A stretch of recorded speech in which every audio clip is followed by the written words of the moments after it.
Joining us today. I'm Clara Capano. And I'm Carissa Atkins. And we are here to help you gain clarity and boss up to the next level. So are you ready to get real? Absolutely. Absolutely. That's what we're here about, huh? Woo. Well, we've got a fantastic topic today. I'm stoked. Yes. I'm honestly stoked about it. It's been a key to my success, Absolutely. probably yours.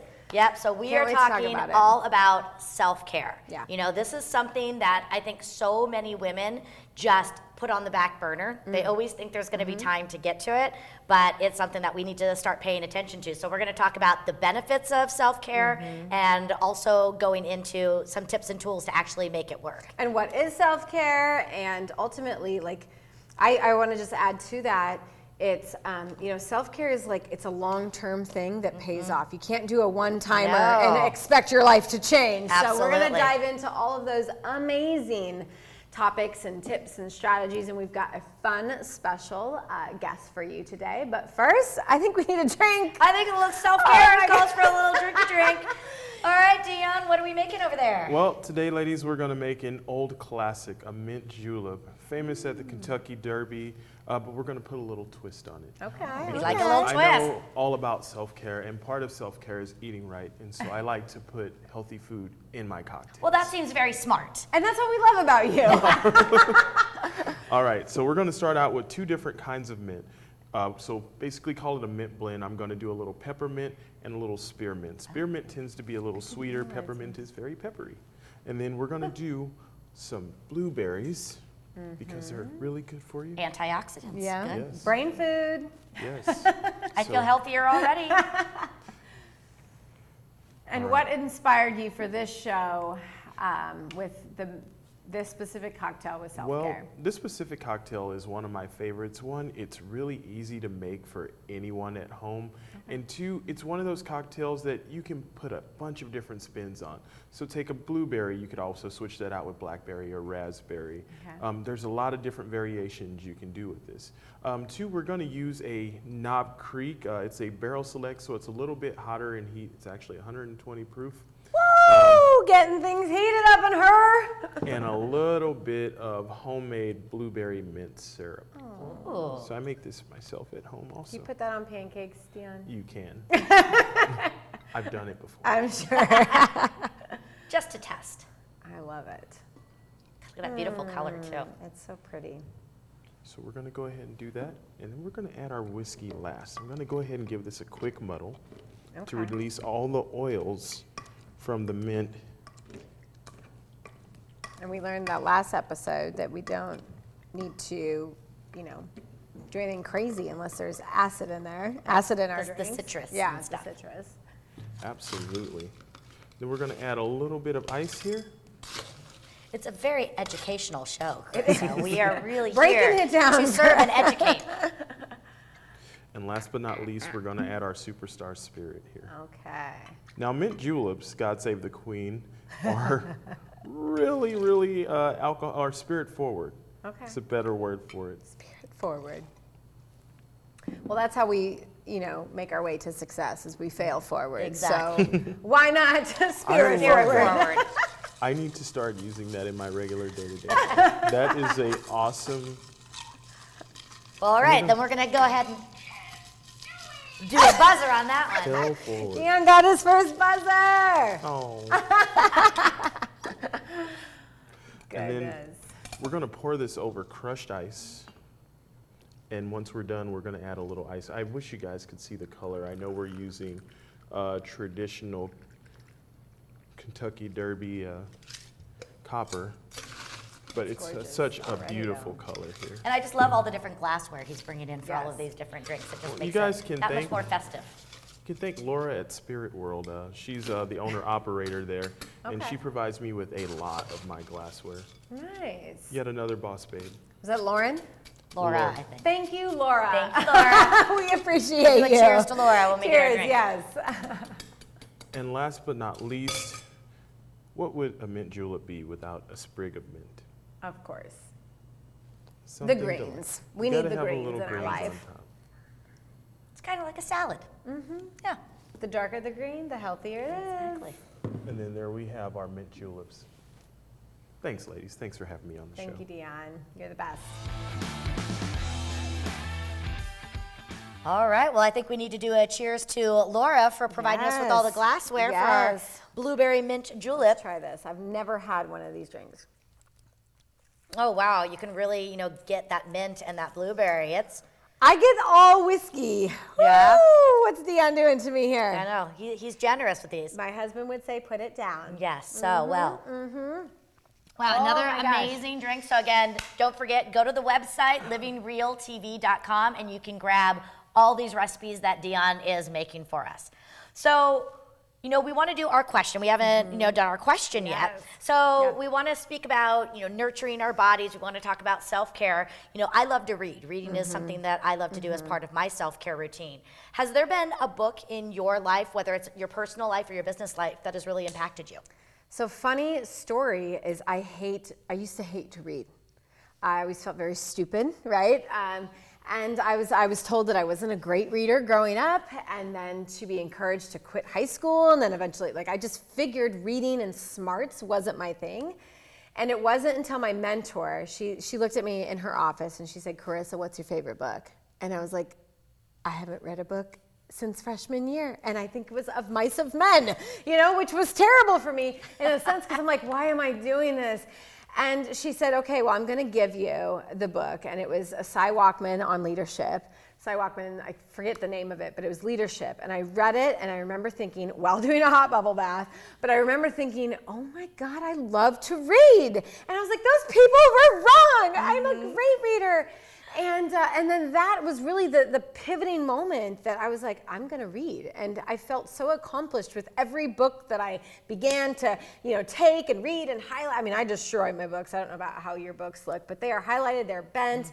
And the biggest, I think, the most impactful book that over the last 10 years that I've read that have really changed my life was Mel Robbins' 5-Second Rule. I'm a great book. huge fan of Mel Robbins. too. And really, she only has a couple major books, I think. So Mel, if you're out there, we'd love to have We you on love the you, show. Mel. Yes, have us on your show. We'll bring you on ours, But the whole idea of the book is, you've got 5 seconds to talk your ass out of something really courageous or to talk yourself into something.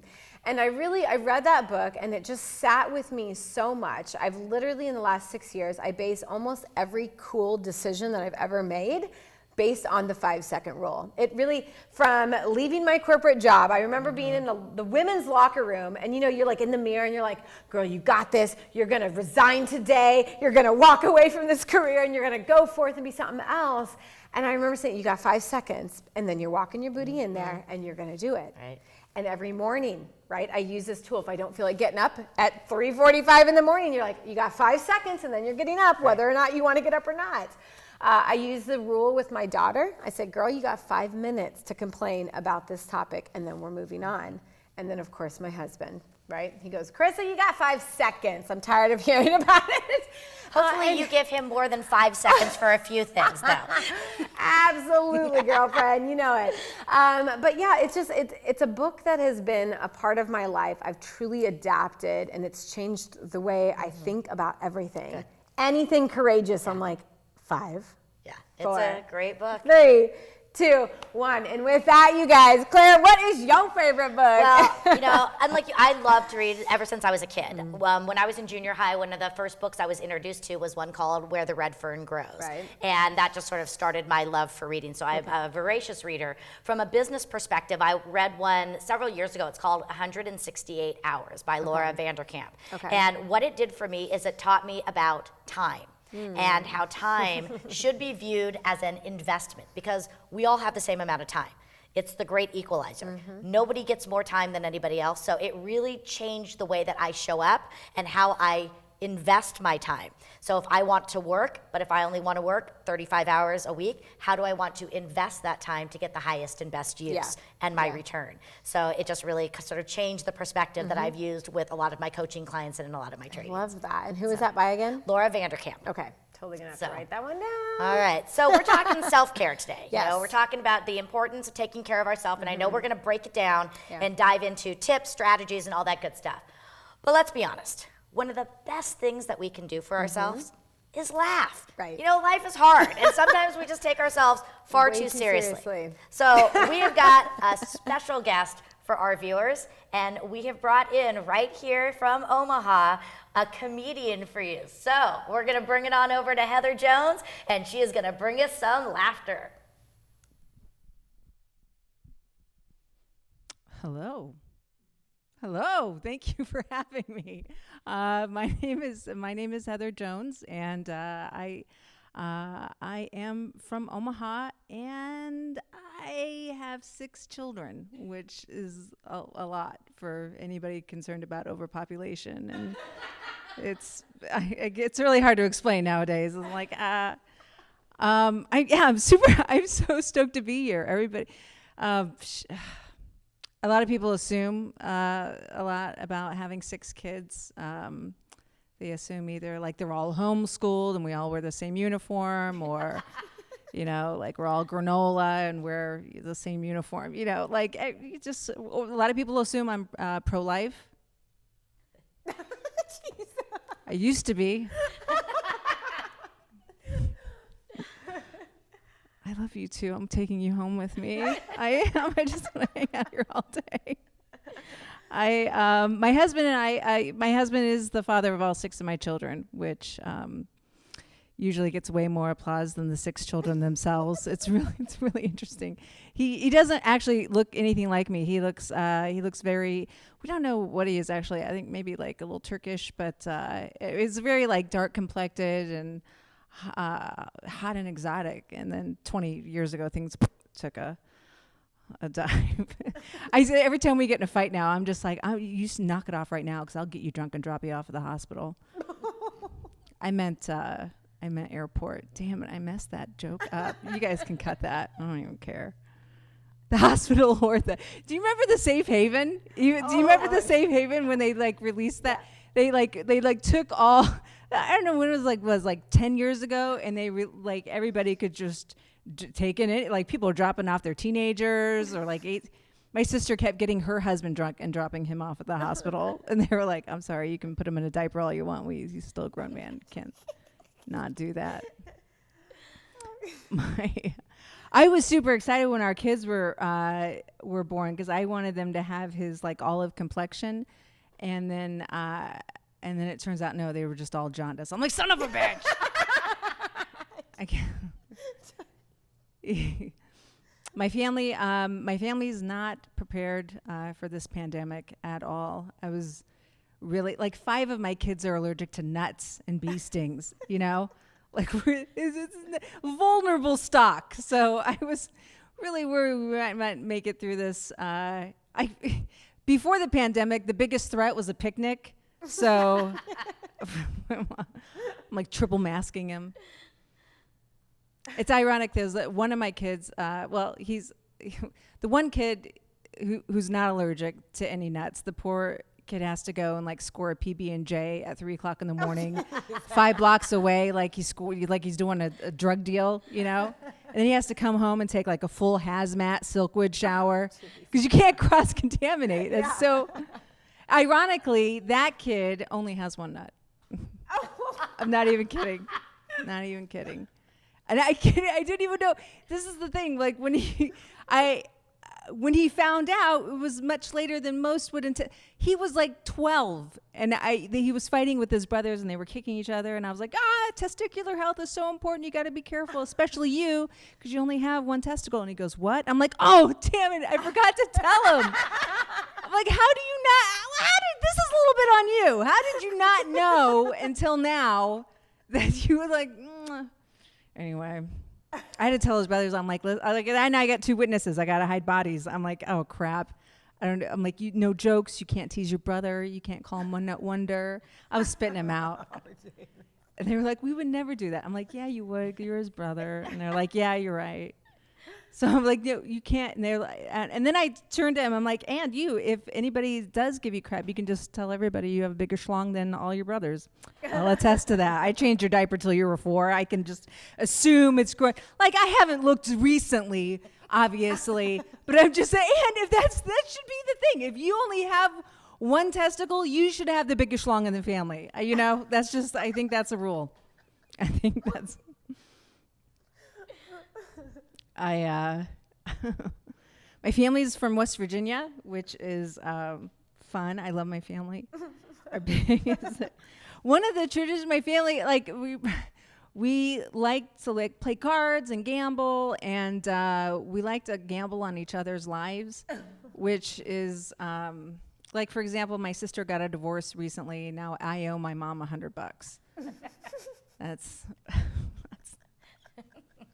It's not, and I know it sounds messed up. It's not as though we enjoy making money off each other's misery or anything like that. God forbid my beautiful niece decides to become a stripper by the year 2025. That's going to be like the saddest $3,000 I ever make. I'm lying. I have been trying to rig that bet for years. I started calling her Candy to get her used to the. You know what I mean? I bought her a practice pole and some brass cleaner because I'm not a jerk. It worked because last week she learned how to pick up $1 with her butt. I'm like, yes, she's a ringer.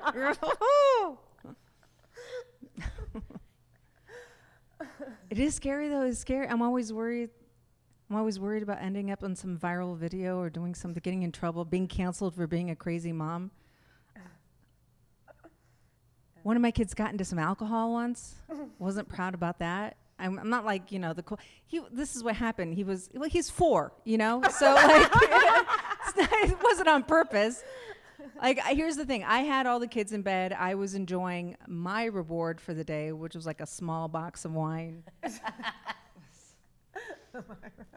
That's as small as they come from Sam's Club. I'm sorry. That's as small. I'll take it. And I poured myself a glass. I step out of the room for like less than 30 seconds, and I come back out, and in that time, my 4-year-old son, that little ADHD ninja, had like snuck downstairs and just started chugging it like mommy does. I was kind of impressed, honestly. But I freaked out, and what you're supposed to do is call Poison Control Center, and I did from a non-traceable cell phone. I'm not stupid. The nurse actually was like super sweet about it. She was like, oh my gosh, relax, have him drink a lot of water. Perhaps you should too. I'm like, back it up. She goes, just watch him for the next couple hours have him drink a lot of water and watch him for any signs of intoxication for like the next 4 to 8 hours. And I'm like, what? He's 4, okay? Like, he already walks funny, talks with a lisp, and tries to grab my tits all the time. I'm not sure how much more drunk this kid is supposed to act. Until, like, finally, like, 2 o'clock in the morning, and he rolls in from the strip club with his buddies. I'm like, you are cut off. Get your ass to bed. That was your cousin, for God's sake. That is it for me, you guys. I'm Heather Jones. Thank you so much for having me. Awesome. Oh, Heather, that was fantastic. I love to laugh. Thank you. Seriously. Good, thank you. Yeah. She's got a gift. She does. I was rolling. And I want to talk about that because clearly with 6 children, you have a lot of material at your fingertips. How did you do this? Like, have you always wanted to be a comedian? Did you just wake up one day? How did that happen? No, ever since I was a kid, like I grew up listening to my dad's comedy albums, and I didn't know until I think I was a teenager, early 20s, that it was not impromptu or extemporaneous. It was worked on material, and then I was like, oh my God, maybe. And then it wasn't until I was like almost 30, and I saw an ad for like Nickelodeon's Funniest Mom in America. Oh my gosh, I think I remember that. Yeah, and they had him, and they had all these local satellites, and I thought that's going to be the most sympathetic audience. Everybody's going to be there to support, so you know what I mean. Yeah. So I did that, and then that was like the hook. It was at the Funny Bone, and I just started continuing and going to open mics, and then starting to host there, and then you just slowly start working more shows and meeting more people, and it's been 13, 14 years. Wow. So when people say, you know, what do you do? And you say, oh, I'm a comedian. What's the response like? Do they laugh? I know. Or do they say, tell me something funny? Right. It's tell me a joke, but usually people are like, no, okay. And, you know, like my sisters will brag on me, and they say, like, they'll say I'm a comedian, and people are like, oh, sure. Like, they're just like, oh, old Joe's a comic, you know? And Yeah. Like, so and then she'll go like, no, she's really, so I don't usually, I usually just don't talk to a lot of people. Right. Yeah, it's weird because they people are like, they don't, or right. It seems very it usually just causes more problems than it's. Right. Well, like when someone's like, "Hey, Claire, what do you do?" and you say it, and they're like, "Oh, okay." Whether they know what a business coach or a life coach is, like, they're just like, "Okay, cool." But I think a comedian, we're like, I don't know if that's a real thing. Right. Are you joking? Like, who really is a comedian? I ride a unicycle professionally. Yeah, like exactly. nobody's And juggle. gonna. And Right. juggle. So how does your family feel about you using them for material? Well, we'll find out. We'll because find I did not clear the Uniball joke with the one kid. Or the knees, for goodness. I was like, oh yeah, is there any? She's like, hey, I really did learn how to pick up a dollar bill. Oh my! So I am curious. You said you listened to your dad's like. Comedy collection. I didn't even realize it was comedy collection you could listen to. So like I'm just so out of it. She's so pretty and young, I'm isn't like, she? So you know, my dad I remember thinking Johnny Carson was like, that's what my dad watched. So like, what were your favorite ones that were old that really just stuck with you? Oh my gosh, I remember watching like Monty Python was, you know, like on television. That's not necessarily stand up, but like the comedy that kind of Richard Pryor.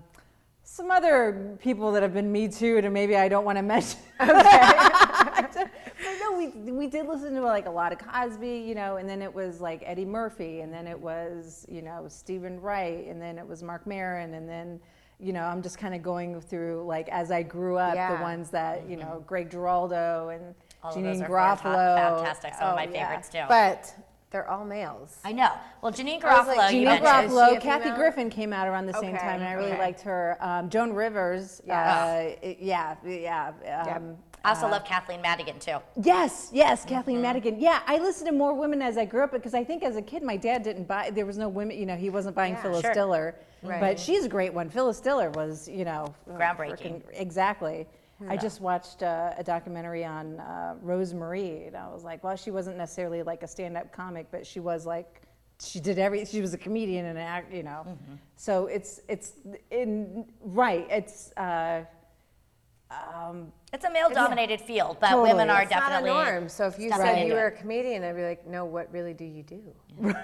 I didn't think women could make it as a comedian. Women can make it as anything. Come on. Yeah, Let's I know, go. but, like, it is one of those. I mean, I come from collision and cigars, you know, so it's another weird background for women to be in. Right. But I can see why people would just be like, and then you're like, yeah, I just don't want to talk to you. right. Thank you. Right, it's a weird thing to respond to. If somebody says, it's almost like, you know, it's not like, it's strange to claim that as a profession when it seems like you don't need much to claim it as a profession. You know, you could, you know what I mean? So it's really like, you know, there's no college. You don't graduate. You don't get a doctorate in stand-up comedy. You don't get a certificate. You basically just say, you know. So if you have the balls to say, you know, then You're a comedian. You're a comedian. Oh wow! Well, Heather, thank you so much for sharing time with us today. It was just incredible to have you here. you. You know the importance of laughter. We have to laugh in life. So for any of you that want to learn more about Heather, you want to catch her if you're in Omaha. Maybe she'll be on the road. Again, go to our website livingrealtv.com and you can get all of her contact information. Hi, I'm Clara Capano with Capano Speaking and Training, and I am here to get you clarity. As the strategist for the Smart Woman, I've spent over 20 years working with women in business, helping them to recreate what success looks like for them, to get them off that hamster wheel and to get them into running a purpose-driven business. When you work with me, you're going to find real strategies that are going to help you gain immediate traction in both your personal and professional life. So follow me and find out all you need to get you clarity at claracapano.com.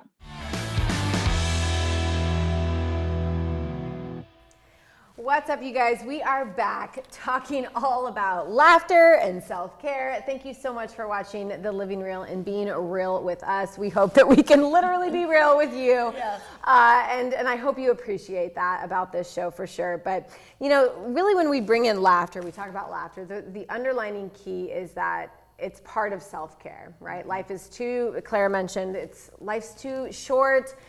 We don't need to be serious all the time, but laughter is the cure. It's the medicine when we're feeling sad and depressed. Like, we have to. I mean, why are all those damn cat videos like so addicting? It's because we laugh, and just like working out, they bring in happy endorphins into our lives.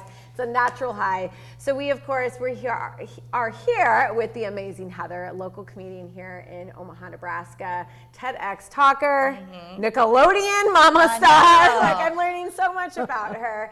And it's great to have her with us. But I really want to, you know, we talk a lot about defining, right? Defining success, defining health. Right. So I think it's important for us to talk about what is self-care to each of us, because it's not all bubble baths and a glass of wine, ladies, or the box, like Heather said, right? It's not all about that. So, Claire, what does self-care look like for you? Yeah, I think it's a very valid question because I think everybody defines it differently. Yeah. For me, the way that I define self-care is anything that brings you joy.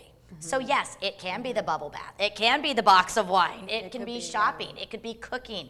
It could be working out. You know, I know you had mentioned, you know, working out is a necessity for you, but for some people it is part of their self-care. Right. So I think it doesn't have to be defined as a specific item. Just look at whatever lights you up, look at whatever brings you joy, and make sure you're doing something that brings you joy every day. I completely agree. It's more about the feeling of whatever you get. Because I mean, don't get me wrong, like working out, I call it my self-care sandwich. So it's the beginning part of that club sandwich. It's the base of any foundation. But it's how I feel, right? You say joy, I say whatever freaking puts a smile on your face, you know, whatever brings you happiness, whether it's your kids. I don't really relate to that one and so much. I mean, I love my babies, but, you know, I love my reading and I love my meditation. And I think it's important for everyone, every woman, to really define what that looks like for them. Like, what is self-care? Really quickly, I'm curious what Heather does for self-care, being a mom of 6 kids. Do you even know what self-care is? I sleep. I flip and sleep. I love it. And sleep is honestly, I take a nap almost every day. When I'm not on the road, I will be taking a nap every day. That's too funny. You and my husband would go out. Like, he'll come home from work, take a nap, and then go back to work. I'm like, must be nice. It is. Must be nice. I'm just over here working. So, you know, let's talk about this woman to woman here. You know, we all agree it's important. We know we need to do it. But why don't you think women take time for self-care? Well, I think it's a lot of guilt. I mean, like, who am I to take self-care? Like, I've just been working. I've been away from my kids. So who gives, you know, me permission to go and now work on myself? That just seems a little crazy, not to mention I don't have time is what I get a lot. Who has time for self-care? Yeah. What is self-care? They don't even know it anymore. I know. What about you, Heather? I think, I think you're dead on. I think it's guilt. I think it's, you know, feeling the responsibility of being a caretaker, you know, that nurture, you know, aspect. And I heard a quote once, and it was like, solace means not asking permission to take it. You know, you just have to take it. You know, that was so freeing when I read that. I'm like, yeah, you're right. I'm leaving. I think like shortly after that, I went on a trip with my girlfriend to Kansas City, and I didn't tell anybody until I hit the road. I'm like, by the way, I'm leaving for 3 days. I felt so empowered by that one quote. I'm like, you're right, I'm done. 25 years I've been doing this crap. I've taken a vacation. Nobody has to know. You know, like you reach that age and you feel like, you know, you can do, and yeah, you know, like I think at this point, like there's always that responsibility taking, you know, it does seem selfish and stuff, but it doesn't, it's flipping necessary. It is. And I love that concept because I think a lot of women, again, this idea of it's selfish, you know, and Right. I have a family, I have work, we feel selfish putting ourselves first.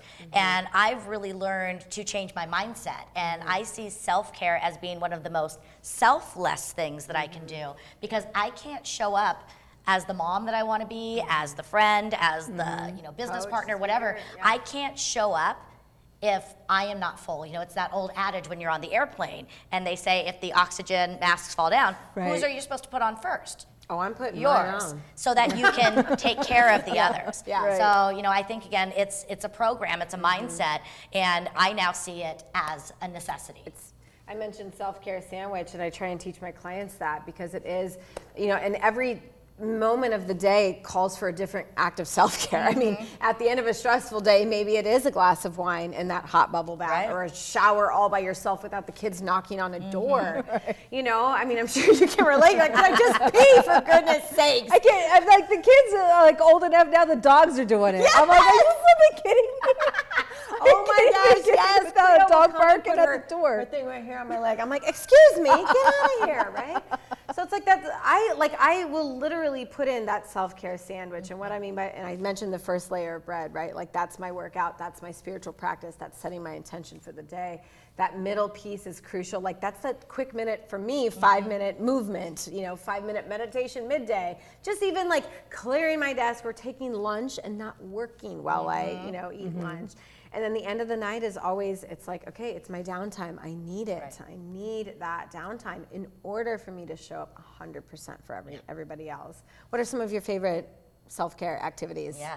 So, there could be a lot. I mentioned that I love to take my naps. I love my naps, and people know that they don't mess with me in my naps. I do really enjoy. I wonder what happens if it's not a pretty sight.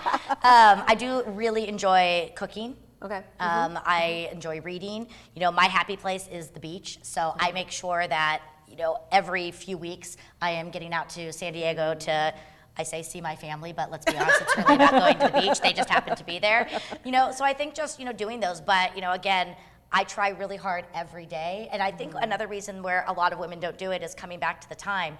They think I have to go work out, and that's going to take an hour and a half, and I don't have an hour and a half. Yeah. So that's why, and I know we're going to share today. We're going to share some simple tips to do in under 5 minutes. But I think it's really important again, just to take at least 5 minutes a day to do something. But I'm calling BS on that, right? I mean, we have to make the time. Well, let's talk about that. So, what are some strategies that we could use to do that? Well, we agree on this one. We do We've agree had on this 100 conversations about this, and we're like, "Are you my sister? Like, did you just read my mind?" We have to schedule it. We do. And it all comes back to being a priority. It has you to be. have to make it a non-negotiable, and you have to make it a priority. I shared this with you earlier today that one of my favorite quotes is by Stephen Covey. And if you want to know a person's true priorities, look at their bank account and their schedule. So, when people come to me and they say, oh, my family's the most important, or I'm important to myself, and I look at their schedule and there's no time in there, they can start to see it. And a lot of times I'm like, well, why don't you have self-care scheduled?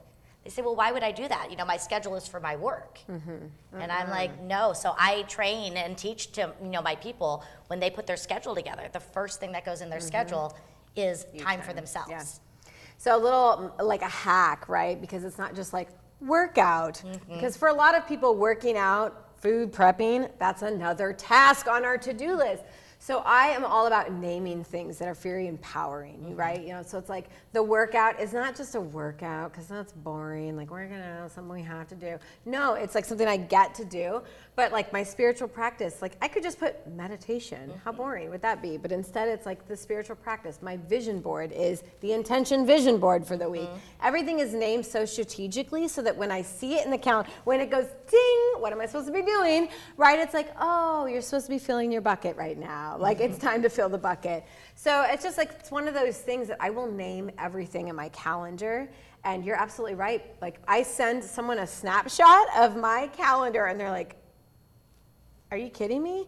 But and because it's from 4 to 6, where we're it's exercise, and from 6:30 it's to shower. Like everything is there because the things that get scheduled get done. Are important, but I think it's kind of cool to like know, because it gives me freedom. Yes.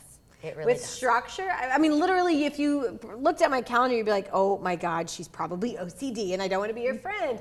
But at the end of the day, it gives me my freedom. It gives me that sense of, I don't even have to guess or make another decision, because let's face it, we make way too many decisions throughout the day.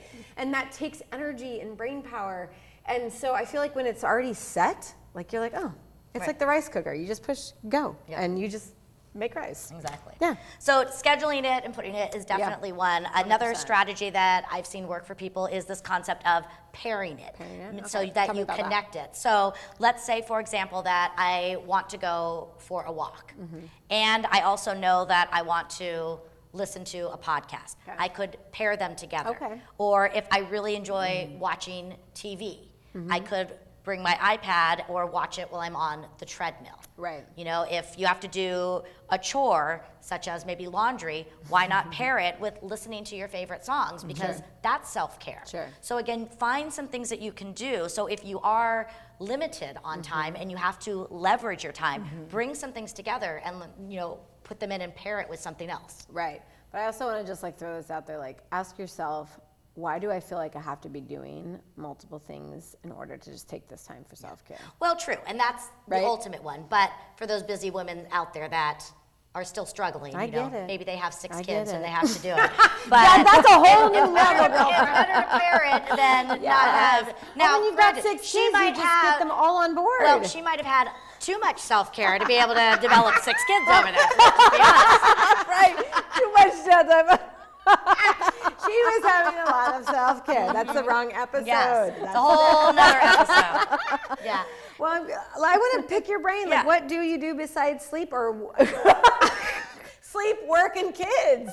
What do you do that brings you joy? It's, I enjoy watching television. I enjoy spending time with my friends, and that's the thing. Porch time is a big porch. When I'm on my porch with my friend, kids don't. It better be important before you come out here. Family, and that's the thing. I think I spent years trying to schedule, and it worked great until there were too many unknowns to schedule, and then I realized I had to schedule for the unknown. So then it's scheduling for like 5 hours when you're like, I'm just on standby. I feel like a firefighter. I'm like ready for it to go. But I think when I learned to do that and like not try to push everything into, I'm the kind that was always trying to be like how long Google told you it would take to get somewhere. I'm like 6 hours, I can make it in 5.5. I'm gonna push it. I gotta do my time, right? Exactly. And I think I did that with everything until, you're like, I've created too many people for that to happen. I have to schedule for the unknown because Right. there's always something happening, and it seems like at night, I'm the one that if somebody has an allergic reaction, I'm the one that's taken them to the hospital at 1 in the morning so my husband can sleep,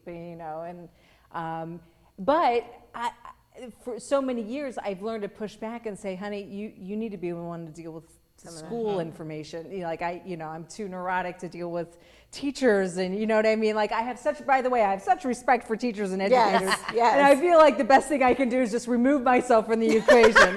You know what I mean? Like that was so much like oh my gosh, I don't even know what to say. And so just it really makes you clearly define what you're capable of and Right. what you're not. Yeah. It's so true. Yeah. And then, another one that I think can be a helpful strategy for people trying to do self-care is there's power in accountability. So maybe get a buddy. Get a buddy not just as an accountability partner to say, did you do it? Okay, no, So let's go back. You talked about one of the things you enjoy doing is hanging out with your friends. That's You're a right. buddy. That you is, know? yes. So, And I feel like with her, I am. Polly, by the way, she's my best friend. We love you, her to Polly. death. I do. She's right, and she more so than my husband.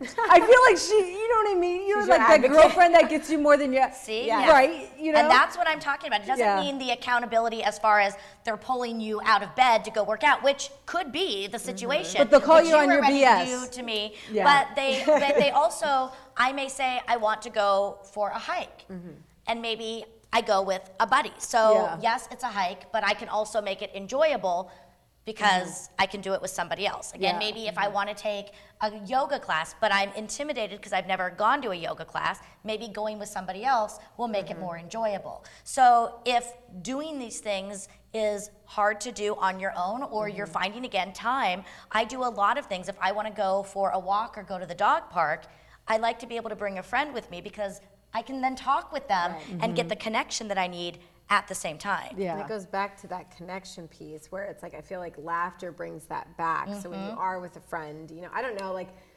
my brother and my best friend, they are so hilarious. Like they are so fun. I do a full freaking ab workout when they are in the room together. They feed off each other, and I'm like, what just happened to me? Like stop! Like I'm begging them. But like, so get the buddy, go out and do those fun things because we need to. We need It to. is not selfish to go out and take care of yourself. It is not. Again, you've got to keep yourself full and in a place of joy. Right. So let's talk about 5 minutes or less. If Right. you only had 5 minutes, what's something that you feel you could do in 5 minutes to bring you joy? To bring me joy. Well, I have to go back to the breathing when I'm feeling stressed, overwhelmed, when I'm feeling pissed off in the car because someone in front of me is just tooting slow. I'm like, just breathe. Yeah. Just stop and breathe. Like if we could all just practice that here for a minute, just taking a big deep breath. It does. It slows you down. It centers you, and that's something that you Oxygen can gets do to our brain. at any time during the day. So Literally 5 minutes or less. You can not Definitely. tell me that you cannot take a minute to breathe. It's absolutely. the biggest thing for me. And again, those small pieces of self-care. Anything that you think of that you can do in 5 minutes or less. Breathing and like I'll pump up like a good music. Yeah. Like a good song, Guster or Sophie Tucker. Anything that will, I feel like I need to name drop better. You're fine. You're good. It's Just the last ones that I've been playing, Yeah. the ones that really get you in a Yes. mood, It is. Can you Again, think it's of that one movement. specific song that just changes your whole mindset, your whole attitude? Oh my gosh. There's this band called I don't know if I'm pronouncing it right, Antwoord, and they're from South Africa, and they have like Fatty Boom Boom. Okay, we're gonna have to find that. And it just totally takes you, it's like You listening. can't help but be like in the fatty. I love it. Like and I'm like, let's Google that. Like let's find it right now. Yeah. Oh, Yeah, my God. What about the video will kind of wreck you a little bit, but like the song itself, every time I'll put it on, the kids are like, "No, what are you doing?" It's one of those that just completely changes and just like it's like a little bit, like electroshock therapy a little bit. Yeah. I listened to Tangled 1,000 times. You're gonna listen to mine now. Exactly. Come on. Exactly. I love, music is It next is. to laughter, I feel like music is just something else that touches your soul. It So does. what's It your... can soothe you. It can Yes. energize you all Yeah. days.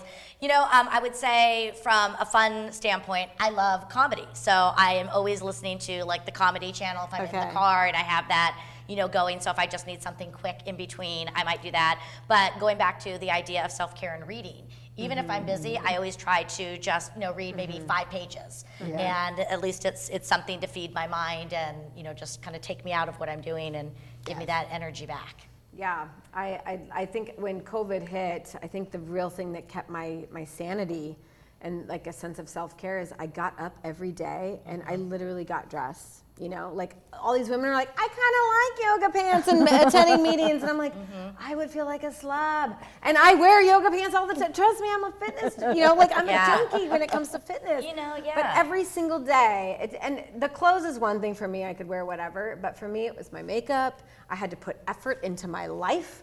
You know, I just felt like, I'm like, okay, I don't care if nobody sees me in person or not. I went from networking meetings to Zoom meetings, and I was like, I'm gonna get dressed, damn it, I gotta look good. Yeah, and I don't for care. me, it goes back to energy. And again, you know, when I feel energized, I feel more joyful, and that's something. So I would agree, you know, there are some days where it's like, a great shower. You know, you don't have to be in there for 20, 30 minutes, but just, you know, going in there and doing that, or, you know, applying just a little bit of mascara. But again, something to be able to do that. But I don't think we need to overcomplicate it. And I think that's the biggest challenge that women have, is they think it has to be something big or expensive. or expensive. Yeah. And, you know, going back to, again, anything that brings you joy. So, Yeah, you know. because it's not my nails and my hair, because that to me is a task.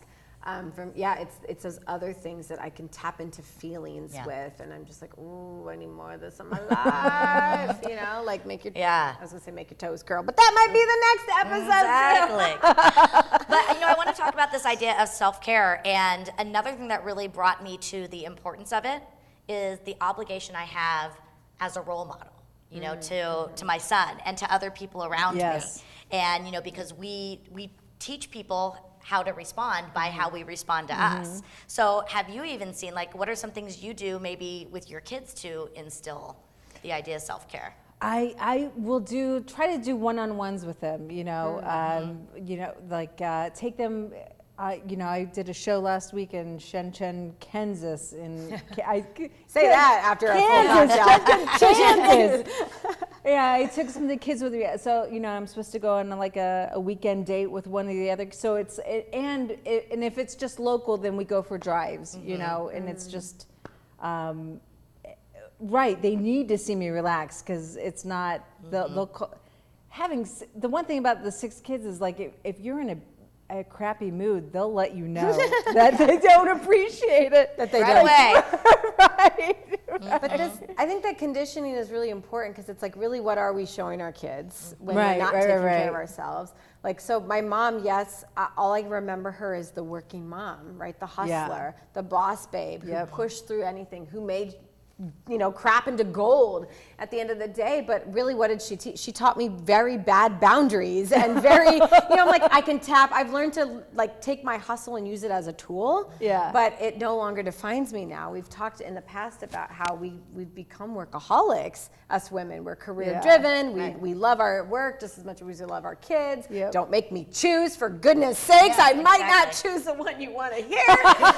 Some days, like anything, but yeah, I'm like, she installed that, and it's such a beautiful trait when she was, you know, and I say she passed, and I truly believe that zero self-care is what killed her. I mean, she took no time for her. She gave every bit of her to everyone else. Right. And that is, I didn't realize when she was alive what that was teaching me. Right. Yeah. And I thought that created my worth. And now I'm like, what am I teaching my daughter when she said, I just want to be a doctor and work all the time? It was kind of like the jaw-dropping moment where I was like, I don't want that for you. I actually don't want you slaving away working when life should be fun. Yeah. You know, so I'm like, okay, I got to change my strategy here, because I'm clearly just like my mom. I mean, have you felt like that? I have, and that is honestly one of the biggest reasons I went into being an entrepreneur, is so I could really get back to being, again, more in control. And don't get me wrong, I still work a lot. You know, I love what I do, but I am able to, you know, kind of turn it off and on when I need to. You know, I can take a couple hours off in the middle of the day.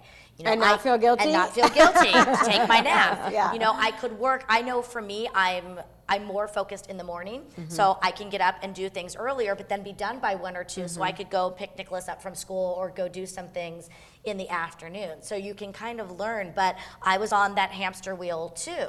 And I wasn't having time, you know, to do these things. I remember when I was in management, I would leave during the afternoon a couple days a week and go to yoga. And I would get a lot of, well, where are you going? Look at you. Oh, you're taking an extended lunch. And I was like, oh, no. You need me to go to yoga. You need me to go and do that. I do that for all of you, you know. But it was, you know, again, it was that dynamic of, well, where are you going? And it didn't matter that I was there an hour before them or staying an hour after them. They took it as, I'm taking an extended lunch. And, we have to really just change those thought processes. I think a lot of women want to start a business for that sense of freedom and that flexibility. Yeah. But we don't know how to balance out the hustler Yep. and the mother and the wife. And that's where that time scheduling in is so critical. important. It's because that business will run you It will. ragged and worse than your job. And it doesn't have to. I think the shift is, they think that if they're starting a business, and don't get me wrong, your first couple years, you're going to work hustling. a lot You're harder hustling. and hustle in your first few years, but it doesn't mean that it's 24/7. And I think that would be a lesson I would share to any women out there is start today, start small, with small boundaries. Again, that 5 minutes a day, but really start to work on putting it all together. And I've noticed that with you, like I've felt that pull when you're in a meeting and you can see your kid calling and you're like, Yep. should I just go? Where you have been like, you just stop mid conversation because again your priorities are straight and you're like, hold please, like let me speak to my son because he is the important part. Like that's why we are entrepreneurs. Oh my God! I was complaining about being pinged because all the kids, 6 kids were all on the stand, and they can't find you. They'll ping you, and you're like ping ping, and I'm like, ah. They ping. But I remember my mom who worked for the phone company in the 80s, and we would pager. We would pager if we had a fight. We were like latchkey kids, and we would we got in a fight, we would pager to call us. And we did the same thing to our mom. And setting those boundaries with your own children, and especially with everybody can communicate with you at the Drop of a button. drop of a button. And if you're not responding back, then Heaven it's- forbid. I know. We can't get our kids to answer us Right. like that. Oh no! If they're in the drive-through line and they don't have the money and they're like, I know. right? I'm like, Oh my gosh. Well, this has just been an amazing Yeah. conversation. I love Again, it. We can thank keep you for going. being here with us and sharing your insights, sharing your laughter. Again, just hitting the main points that self-care is not selfish. It is Right. one of the most selfless things that we can do so that we can show up as the best version of ourselves. So Yeah. for you viewers out there, thank you so much for watching today's episode. We really hope that it inspired you to take action in your real life. We wish you so much joy, abundance, and happiness. And remember, you can catch all of the episodes on motivationandsuccesstv.com. Until next time, keep living real.